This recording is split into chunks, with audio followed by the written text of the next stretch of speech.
Kriya Guna, by activities or qualities. Translation and purport by His Divine Grace, A.C. Bhaktivinoda Swami, Srila Prabhupada. The person I have described as unknown is the Supreme Personality of Godhead, the Master and eternal friend of the living entity. Since the living entity cannot realize the Supreme Personality of Godhead by material names, activities, or qualities, he remains everlastingly unknown to the conditioned soul. Purport.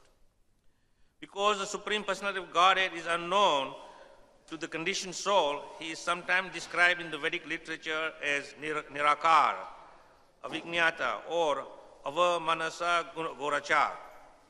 Actually, it is a fact that the Supreme Personality of Godhead cannot be perceived by material senses as far as his form, name, qualities, pastimes, or paraphernalia are concerned.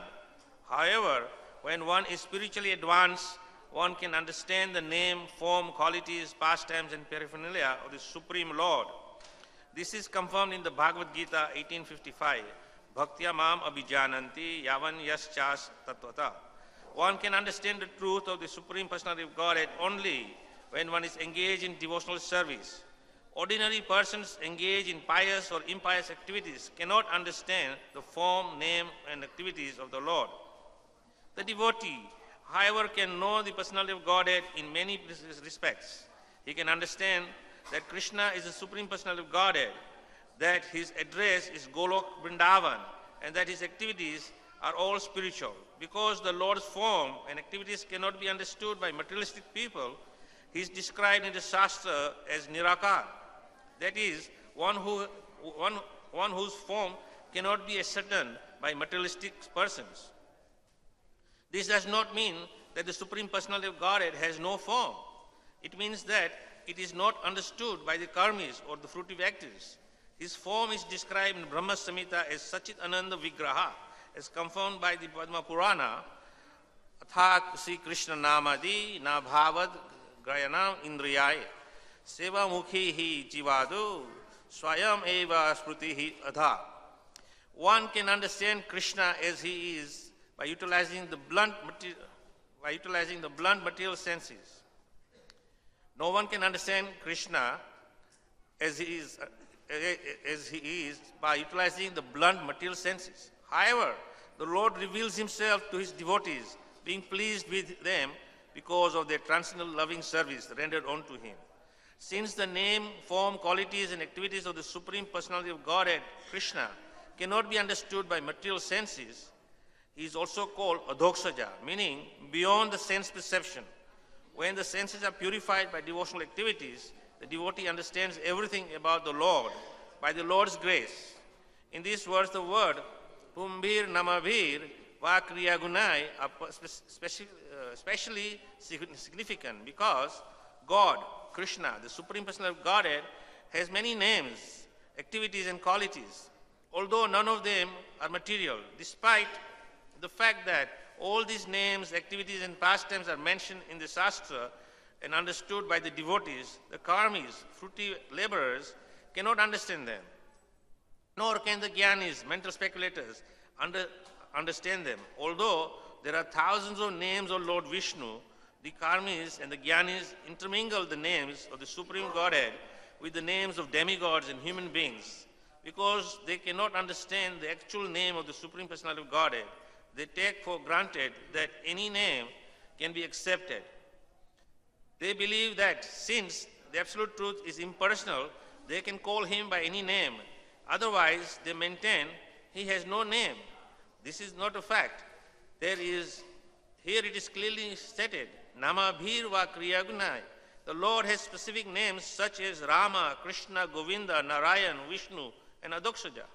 There are indeed many names, but the conditioned soul cannot understand them. Om Jnana Trimanandasya Jnananjana Salakaya Chakshuzunmulidam Yena Tasmai Sri Guruve Namaha Vanchakalpatrubhyascha Kripa Sindhubhyacha Patitanam Pavanebhyo Vaishnavyo Namo Namaha. Jai Sri Krishna Chaitanya Prabhu Nityananda Sri Advaita Gadadhar Srivasadi Gaur Bhakta Vrinda Hare Krishna, Krishna Krishna, Hare Hare, Hare Rama, Rama Rama, Hare Hare. So it is very interesting mentioned here in this verse, and Srila Prabhupada elaborates further in the purport that the Supreme Lord, Sri Krishna, cannot be understood by mental speculation or with mundane knowledge or even our blunt senses. Mostly we try to understand the Supreme Lord with our mental speculation or imaginary form, that thinking the Lord is like this, Lord is like that. And also we kind of give him many names. Of course, Srila Prabhupada says that if the name is bona fide, then that bona fide name is addressing the Supreme Lord. In one lecture, Srila Prabhupada said that even if the Lord is addressed as Allah, Jesus, that is also okay, because these are bona fide names of the Lord. But when you manufacture your own name, then those names will have no effect because they are not transcendental. As we all understand from our understanding of the philosophy presented by Srila Prabhupada in the Krishna consciousness context, that the Supreme Lord, his name, his form, his qualities are non-different, and therefore they are all spiritual. Therefore the very name of Krishna is spiritual. It is not an ordinary name. Although in our neophyte stage, we don't have that concept or understanding of how powerful the name of Krishna is. But as devotees, or not devotees as I said, but generally I like to use the word as practicing devotees. Because if we are devotees, then we would be of the caliber of Sri Prahlad Maharaj, who is considered the Mahajan, the greatest devotee of the Lord. Since we don't have the same capacity as Prahlad Maharaj in our neophyte stage, so we are practicing devotees. And as practicing devotees, we are given a formula to follow in our regulative principles of devotion. So when we are following our principles of devotion, gradually the impact of devotional service is offered to the Lord. He then becomes pleased by our service, and then he showers his grace upon us. As Prabhupada mentions here, that the Lord cannot be understood by any means except by his own grace. If the grace is not upon us, then of course the Lord cannot be understood. And also as it mentioned here in the purport, that the Supreme Lord is revealed to you. Therefore Prabhupada says, don't try to see God. Don't try to see Krishna. But act in such a way that Krishna wants to see you. Why? Because he is pleased by your acts of devotion. Bhaktya mam abhijananti. Bhaktya means devotion. So through devotion only you can understand. Now, what is devotion? Anything that is offered to the Lord without any motivation, but with pure love. As Krishna says in the 10th chapter of the Bhagavad Gita, Sam satatam yuktanam bhajatam priti purvakam dadami buddhi yogam tam. So, if you worship the Supreme Lord, bhajatam priti purvakam. And it's very defined. Of course, I'm not a Sanskrit scholar, but at least my understanding from Srila Prabhupada's explanation is that when Prabhupada is translating the word priti, priti means a very, very defined form of love. Now, this form of love, we don't really understand. Therefore, we have to go deep into the pastimes of the Supreme Lord, where his pure devotees are showing this priti, this love for the Supreme Lord. This we can understand in the activities of Mother Yashoda. Mother Yashoda had tremendous love for his son, her son. She did not understand that her son is the Supreme Lord.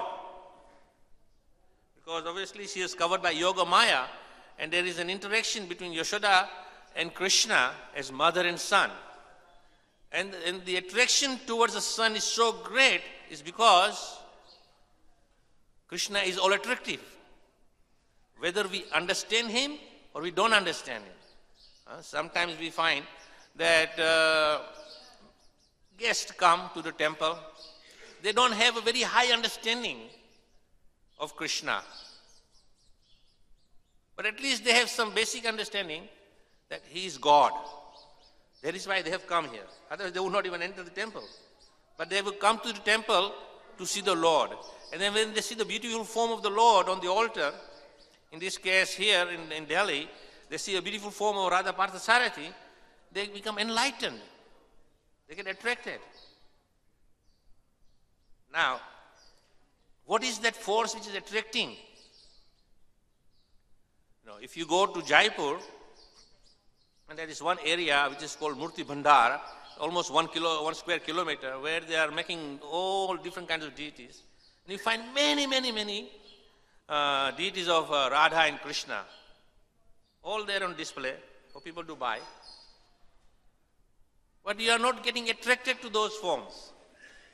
But in the temple, you get attracted to Krishna. Why? Prabhupada explains that when Krishna is worshipped with love and devotion, then according to our worship and according to our dedication and our purity, He will manifest in the form. And the more and more our devotion is there, the more and more He will manifest. And as He manifests more and more, the more and more we are attracted towards Him. So therefore, Mother Yashoda had a very defined form of love for Krishna. Then we go on the next stage of the Gopis of Vrindavan. They had tremendous love for Krishna. So much so that they would do anything for Krishna.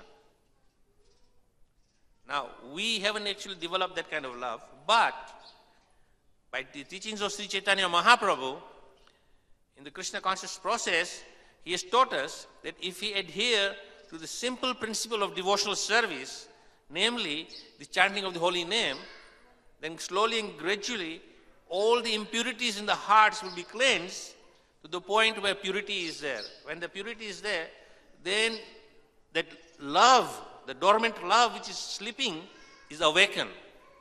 Prabhupada says that the love of Godhead or love for the Supreme is there in every entity. But it is dormant. It has been sleeping. It is in deep slumber for many thousands of yugas, births, whichever way you want to take it. It's an unbelievably long time. And due to this unbelievable long time, we have been associating with material energy. And therefore the material energy is covering us and has put us into deep slumber. And when we are in deep slumber, all hell can break loose around you, you will not notice it. I'll give you my own example. In Africa, when I was about 8-year-old, we were staying on the 7th story of the building, and there was an earthquake. Everybody in the whole building was out on the street. Now, in my case, my mother thought, well, my father has awoken me and taken me downstairs. My father is thinking, my mother has taken me. Neither one had taken me. And I was quite happily in my slumber. The whole building was shaking.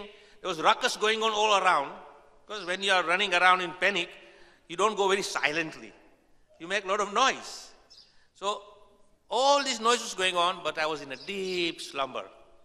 You can say that the mode of ignorance was very powerful at that time. And I was not awakened by all this ruckus and all the building shaking. And literally my bed had moved 4 feet from where it was to the other end of the room. So even in that movement, I could not awake. I was in deep slumber. So from that I realized when Prabhupada says when the love of Godhead in the heart is dormant, and it's very difficult to awaken it until there is the right condition. The right condition is such that it is created by, 1, by the causeless mercy of the Lord when He showers His grace upon you. 2, by the pure devotee. When there is a combination of the grace of the Lord and the mercy of the pure devotee, then you are shaken up and awakened. And when you are awakened, then your senses begin to open up. And then you can perceive slowly through the senses the understanding and the principle of devotional service. And then you start engaging in the service of the Lord. And of course, the service of the Lord is such a wonderful thing that anything and everything that can be offered to the Lord in the spirit of devotion is transcendental. So there is no bar that only this specific duties or this specific service is considered devotional. Everything is considered devotional. Even to the point where you go to sleep at night. If you go to sleep at night thinking, oh, I'm very tired, I've been exhausted all day, I've been going out on Sankirtan, I've been doing this, I've been doing that, I am completely bushed, and you hit your sack, and you go out like light and go into deep slumber, that is taking shelter of the mode of ignorance. There is nothing devotional about it. But that act of very sleeping can become an act of devotion. It's simply that before you go to sleep, you pray to the Lord. And what is your prayer to the Lord? That, dear Lord, this body is fatigued now. It is useless. I cannot offer it in your service anymore. So I need to recuperate, re-energize. So let me sleep so that when I wake up, I'm very fresh and energetic so that I can fully absorb myself in the principle of devotional service and engage in serving you. So when you're sleeping in that mood, who are you sleeping for? You're not sleeping for yourself, the body is tired, but you're sleeping for the pleasure of the Lord. The consciousness is different. So when you sleep with the right consciousness, then of course the Lord in the heart is hearing your prayer.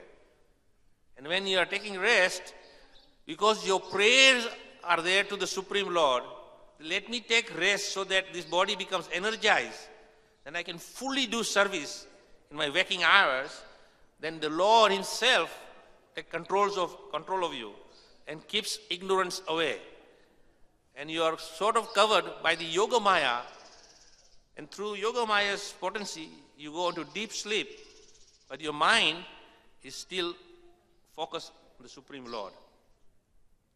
That is why we have to understand that every activity we perform should somehow or other remind us of Krishna or somehow connect with Krishna. I remember when I first joined the movement, we had a standard practice at around 9 o'clock when we sort of unwind in our little ashrams, and we are like, unfortunately, we didn't have the luxury of one to a room. We were like 7, 8 to a room, which is pretty uncomfortable because you have 7, 8 people of all different nature, and we have all different kinds of bodily constitutions. Some snore very loud, some snore very mellow, and some have habits of making funny sounds. But regardless of that, all this tapasya is done for who? For the pleasure of the Lord. You sacrifice your own luxury and pleasures for the pleasure of the Lord. And just before we take rest, we have the standard practice to read one chapter of Krishna book. So one devotee would read from Krishna book, one of the pastimes, and all the rest would very attentively hear. And while hearing, you are meditating on the pastime which has been read. And very gradually, because of the tiredness, the mind begins to switch off, but because it's hearing the transcendental sound of describing the beautiful pastime of the Lord, then that pastime is embedded in your thoughts, in your mind. And as you're sleeping, you're thinking about the pastime you've just heard. And as you're meditating on the pastime and going to slumber, you are transferred in your slumber to Sri Vrindavan. And you most likely you will dream about that pastimes. And you will actually see that pastime and unfold in your mind in a 3D form, that you are right there in the midst of Krishna's pastime. And when you have this kind of remembrance of the Lord and in your slumber, then what happens when you wake up in the morning? You are completely fresh, because all your body is energized by the potency of Krishna's transcendental pastime, because you are associating with Krishna. And therefore, you feel completely fresh. And if you want to notice this, you can try in your own experiment that just before you go to sleep at night, read Krishna book, hear Krishna Kirtan, and meditate on the Supreme Lord. And then next morning, when your mind is full of pastimes, still reminiscing in the memories of what you have remembered through the night, when you wake up, you'll be very fresh. Otherwise, you'll notice, and most likely, we all get into this trap that in the morning, we set up our alarm clock, and the alarm starts beeping away, beep, beep, beep, beep, beep, beep, and your hand goes. Because nowadays, you see, the company who makes alarm clocks have a system to put a snooze on it. In the old days, we used to have those alarm clocks with two little bells on it and a ringer. There is no snooze on that. You just go ting, ting, ting, ting, ting, ting, ting, ting, ting, and you go to wake up. The only choice is either you wake up or you pick the alarm and throw it. Some people do that. I did it a few times because I didn't want to be disturbed in my sleep, but that was in ignorance. Now I know a little better. The point is that we head straight away for the button and snooze. Why? 5 more minutes. Because the snooze is set up for 5 minutes. So that 5 extra minutes will make you feel, yes, I'll be more fresh. But you won't be any fresh. If you are not fresh after 6-7 hours of sleep, you think 5 hours is going to make any difference? Just mentally you are thinking. So we are on a mental platform. And when you are on a mental platform, then you're on material level. And on a material level, you'll be forced to act by the forces of the 3 modes of material nature. Mode of ignorance, mode of passion, and mode of goodness. Ideally, around Brahma Muhurta hours, mode of goodness is prevailing strong. But we find that instead of mode of goodness, mode of ignorance is more strong on us. Therefore, the process of bhakti is described that we follow this, then slowly and gradually by training the mind, training our habits, slowly you will become fixed in your Krishna conscious bhakti to the point that you set up your alarm clock at 3:30 sharp, and what happens? 3:29, your eyes open, even before the alarm is going. Because mentally you know alarm is going to go off, so you are already prepared to wake up in time. You don't need an alarm clock, but alarm is a backup plan, just in case mode of ignorance takes the better half of you.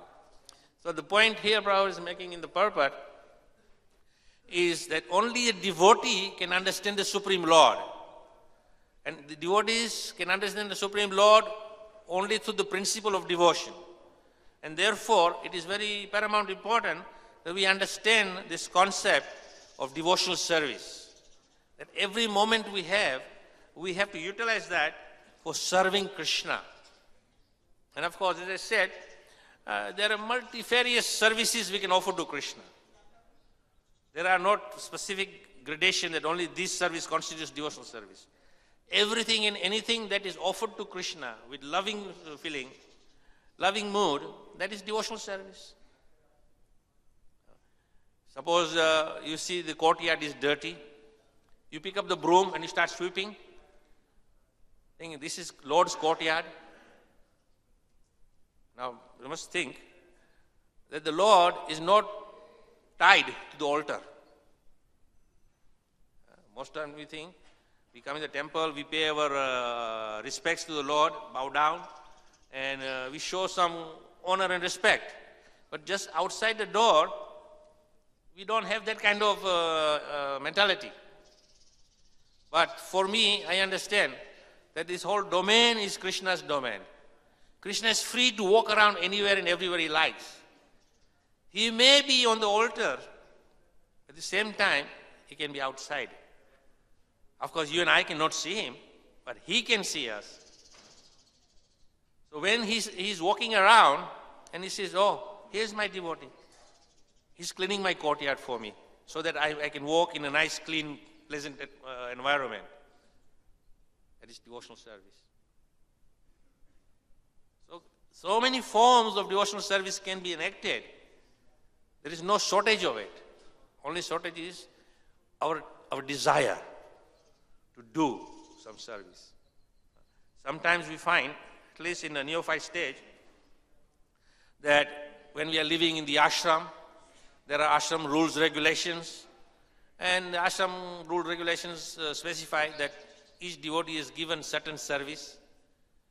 So you may be a pujari, you may be a cook, you may be cleaning the courtyard, you may be doing many other service, or you may have, your morning sadhana program finished, you take prasadam, and then you go off into the city and distribute books or go on Harinam.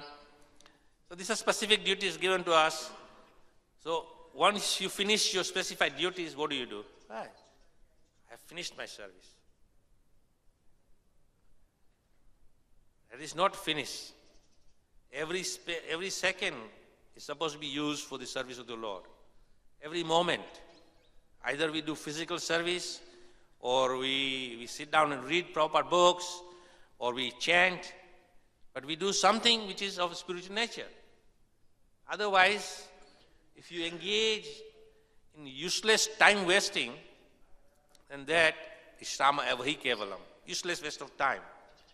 And when useless waste of time means that very precious moment which has been granted to you by the mercy of the Lord is wasted. And every second wasted is gone. You cannot recoup it back. In the material world, there are many things you can do rewind. You can go back and retrieve it. But time is such, once it's gone, it's gone. And each one of us is endowed with certain time. From the moment we take birth in this material world, in this material body, the moment we die, that's the time we have. How we utilize that time is up to us. Of course, Krishna, out of his grace, he makes many arrangements to open our hearts, open our eyes, and bring us to knowledge that this is what you are supposed to do. And even after knowing all that, we do not participate in engaging in the service of the Lord, then we have not understood Krishna's grace.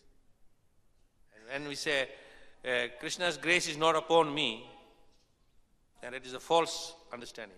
Krishna's grace is upon every single entity. Srila Prabhupada says, Krishna is more eager for his lost souls to come back to him than we are eager to go back to him. And that is why he comes again and again and again to this material world. For what purpose? Of course, sometimes they say, he comes to perform his lila. He comes to Vrindavan to perform his Braj lila. Why he is to come to Braj in this material world to perform his lila when he can perform the same lila in Golok? But he comes to this world for what purpose? To awaken you and me to the transcendental Braj pastimes. So we become attracted to the Braj pastimes, and then we become fully engaged in service to the Lord through that attraction of Braj lila. And as we become more and more attracted to Braj lila, then our attraction becomes stronger and stronger to Krishna, and it becomes stronger and stronger to Krishna. Then we understand the true purpose of our existence, to dedicate our life fully for the pleasure of the Lord.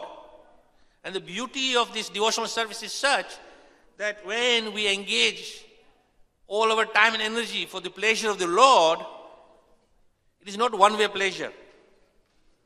Ye atha mam prapayante. As the Lord is receiving pleasure by your service to him, he is also giving you pleasure in return. So it's a two-way relationship. So it is not a one-way thing that why I should do things for the pleasure of the Lord. When we do something for the pleasure of the Lord is also doing something for the pleasure of the devotee. And that is why those devotees who have transcended this material platform are so happily situated that for them, it doesn't matter where they are. Prabhupada says, when you become a pure devotee, then it doesn't matter whether you're in the spiritual world or in the material world. Because the material world also becomes spiritual to you. Why? Because you think everything in relation to Krishna. And whatever is connected to Krishna is spiritual. So this material world can be a mundane world or it can be transcendental. But we are specifying Vrindavan to the 84 square kilometers of Braj. I think that is Braj. But actually the whole world is Braj. Because Krishna is everywhere. Krishna is here. You go wherever Krishna temples are, Krishna is there. Wherever a devotee is walking around with Japamala going Hare Krishna, Krishna Krishna, Hare Hare, Hare Ram, Ram Ram, Hare Hare. Krishna is there in his sound vibration. Krishna is everywhere. And by mercy of Srila Prabhupada, the Transcendental Book Distribution Program, we have distributed millions of books all over the world. All over the world, millions of books are there. And these books are non-different from Krishna. So wherever this book is, it may be in someone's living room, in someone's library, even someone under the bed somewhere, wherever it is, it's Krishna. Krishna is everywhere. And that Krishna in this different form is there just waiting for a small indication from the living entity. Krishna, I want to know you. Krishna, I want to come to you. And Krishna says, wake up, come, here I am. So he's available everywhere. So the whole world is Krishna. The other day, I was thinking about the transcendental river Ganga. And we make tremendous austerities to go all the way to the Himalayas, to go to Gangotri. And then some devotees are even more austere and powerful in their desire to go to the source of Ganga, to Gaumukh. It's not a short, pleasant walk. It's an austere walk with thin air and walking on the hillside of the mountain there. Some 14, 15 kilometers. We have now reached Ganga. And you take a dip there and you feel satisfied. Yes, I have now taken bath in Ganga. But for me, every drop in the world is Ganga. Because the Ganga is coming from the transcendental planet. When Lord Vamandev pierced the outer layer, and the transcendental water from the causal ocean was gushing down. And then Lord Shiva held it in his head. And then Bhagirath, he invited Ganga to the planet Earth. So, in the Himalaya, it is coming down, and then it is flowing all the way to the ocean. And all this ocean is merging with the water of Ganga. And even the river Ganga, from the beginning of the source till the Ganga Sagar where it meets the ocean, the water, by the effect of the sun, evaporates. And it becomes a cloud. And it moves around the world. And then it rains. It's all Ganga. But we think Ganga is only specified in the small river. Whole world is Ganga. It's a perception. Similarly, Krishna is mentioned here by Prabhupada that he's everywhere. Only thing is we don't recognize him. Therefore, we come to maybe temple, or we may go to a holy tirtha to go and look and seek out the Supreme Lord. But he's everywhere. You have to have the right consciousness and right understanding. And Krishna can reveal himself to you anywhere. Or if you are not in a proper mood, you may spend your lifetime in Vrindavan. But you will never find Krishna. The only thing that will happen in Vrindavan, a lifetime of austerities, living in the heat of the summer, cold of the winter, and what will you end up doing there? Committing offense. And when you commit offense in the holy dham, then your spiritual life dwindles away. And whatever is awakened is diminished. You go back to deep slumber.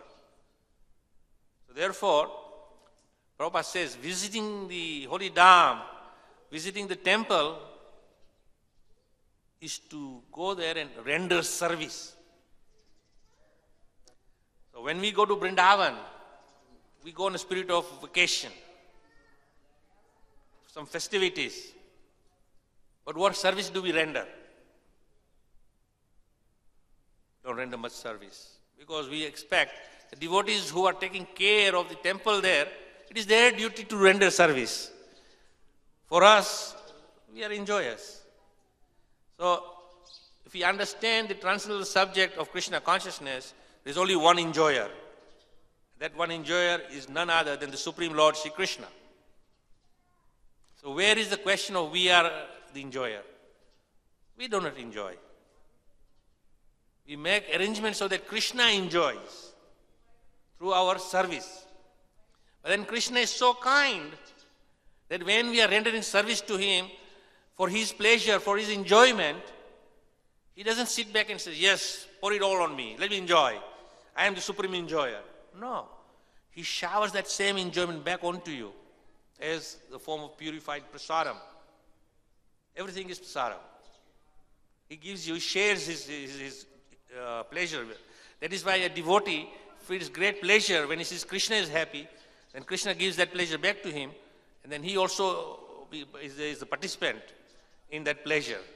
But if you want to enjoy separate from Krishna, then the consequences are you have to pay for all your enjoyment. And what is the payment you have to make? Is suffering further more and more in the material world. Only just yesterday I was reading in another section of Srimad Bhagavatam last night. Prabhupada said, our only purpose is to go back to Godhead somehow or other. By hook or by crook, Prabhupada says. That's the only purpose. We have no other purpose. So when we understand that our goal is to go back home, back to Godhead, then we must do whatever it takes to go back to Godhead. Not become deviant in our paths. Sometimes you see, you go to a marketplace for specific reason to buy a particular item. The marketplace is such that it entices you with its advertising. So you are going for a specific item, and then you go, oh, this looks nice, this looks nice. Your senses are pulled all over the place. So instead of going for business, go to the marketplace, buy what you want to buy, and come back. Instead, you spend hours mingling in the marketplace. And then you end up buying things you don't want. So material world is like that.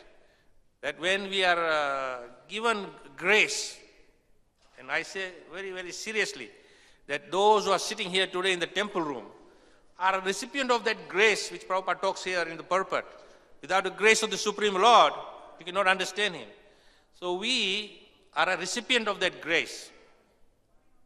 Now the question is, how are we going to reciprocate with that grace which is given to us?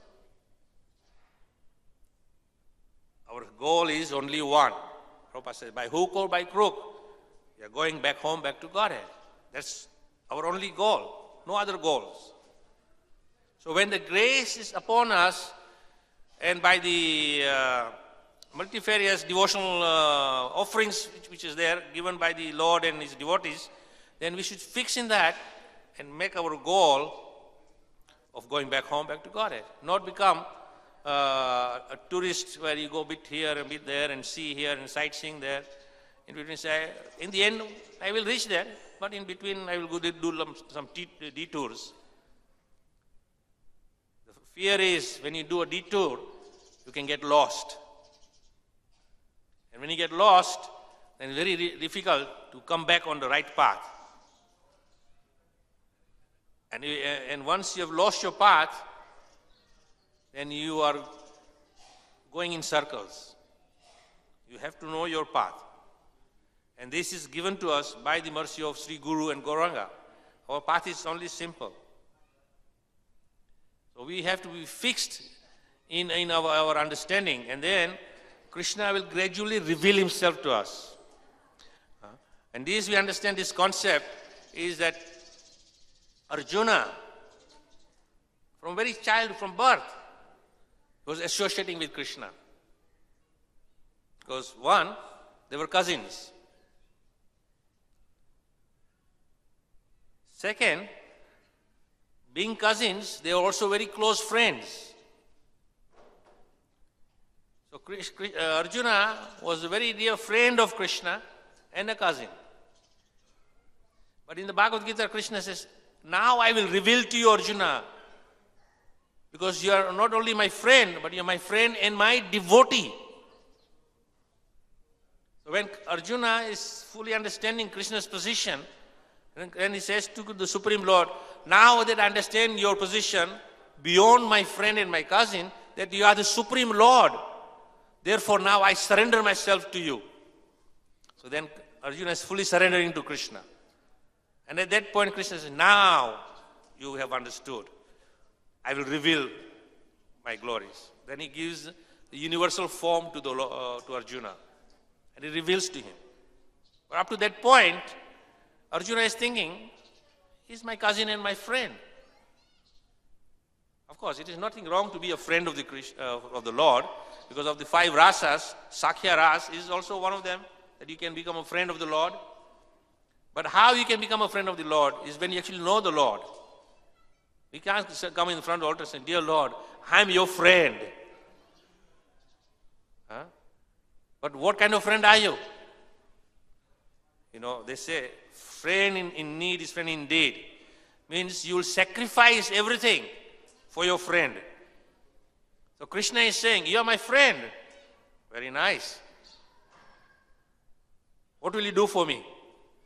And Krishna is saying in Bhagavad Gita, he is giving the instruction, Sarva dharmam parijata, mamekam shramaja. He is saying, give up everything. Yes, Krishna, I understand that intellectually, shastrically, but I cannot give up everything. Mamekam shramraja. He says, Mamekam, just come to my shelter. You are my friend. Come to me only. But part-time we are friends. Because part-time we are friends of our mind and Maya and many other offerings of the material world. So what kind of friends are we? So Krishna will not reveal to us.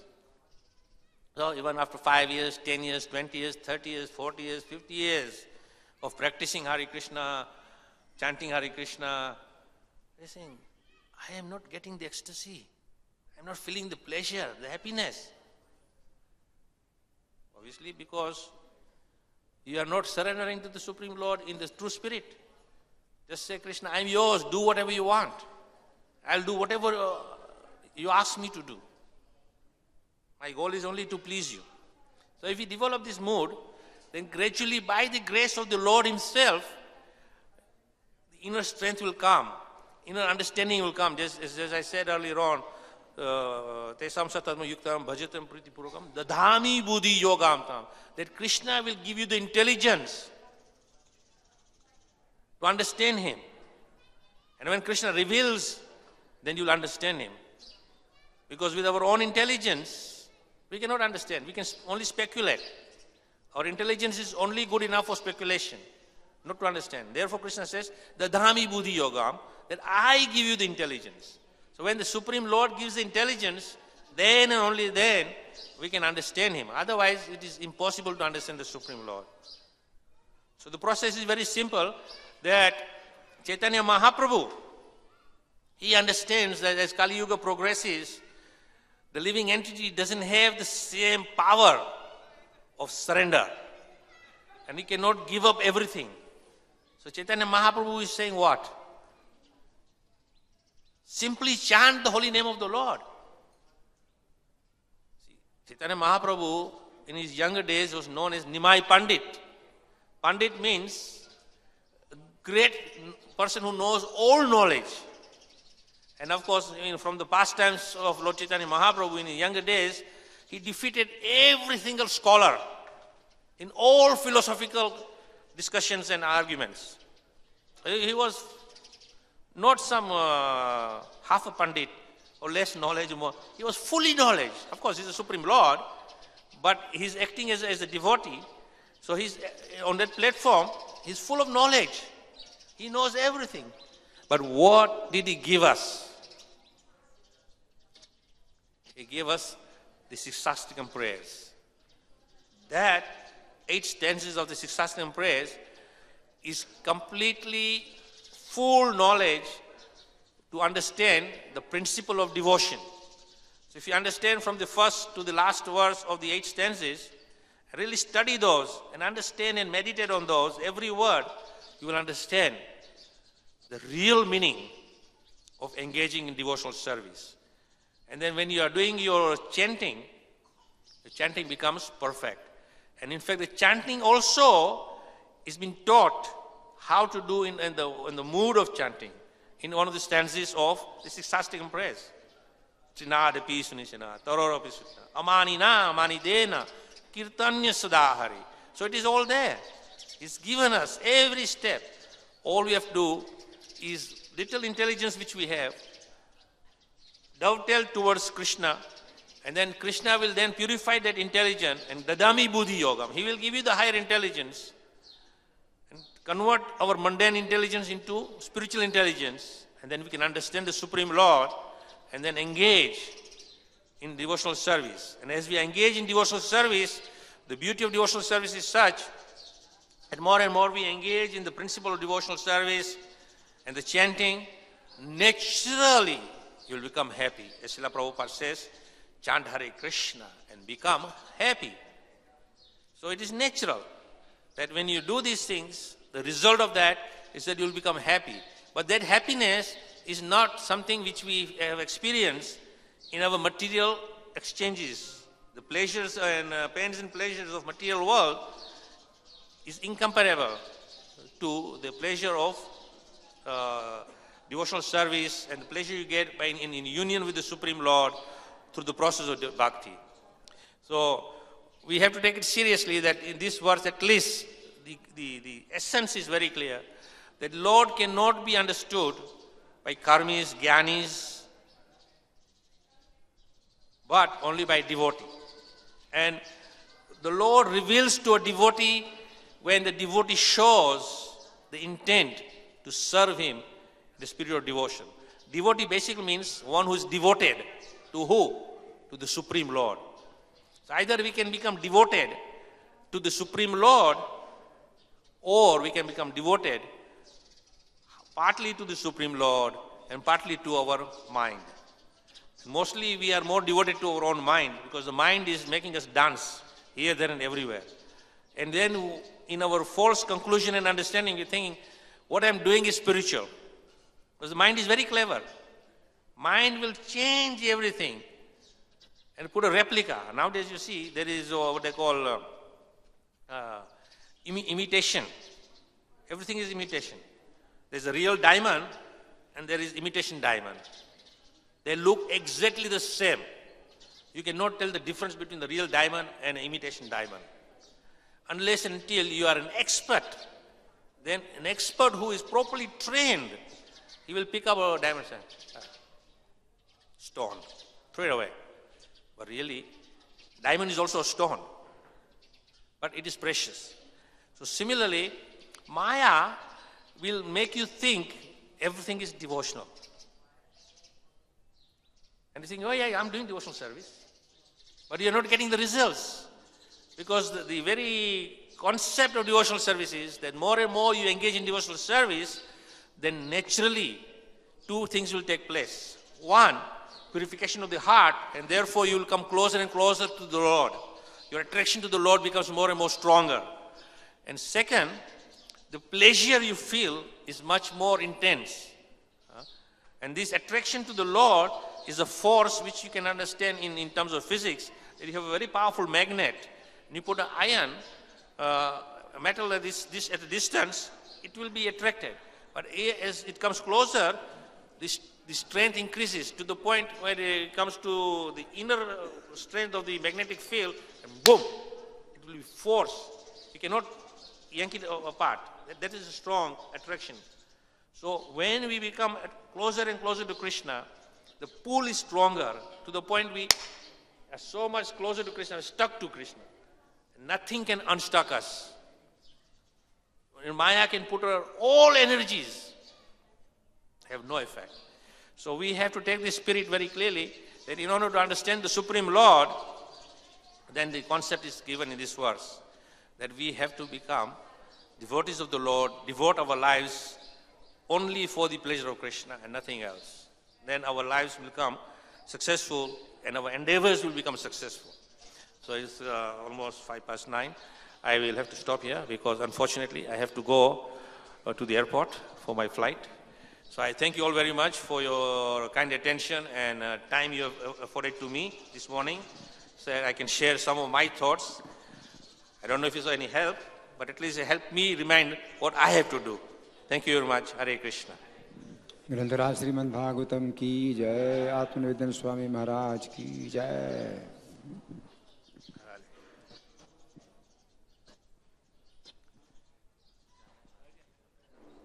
Go ahead, 2 minutes.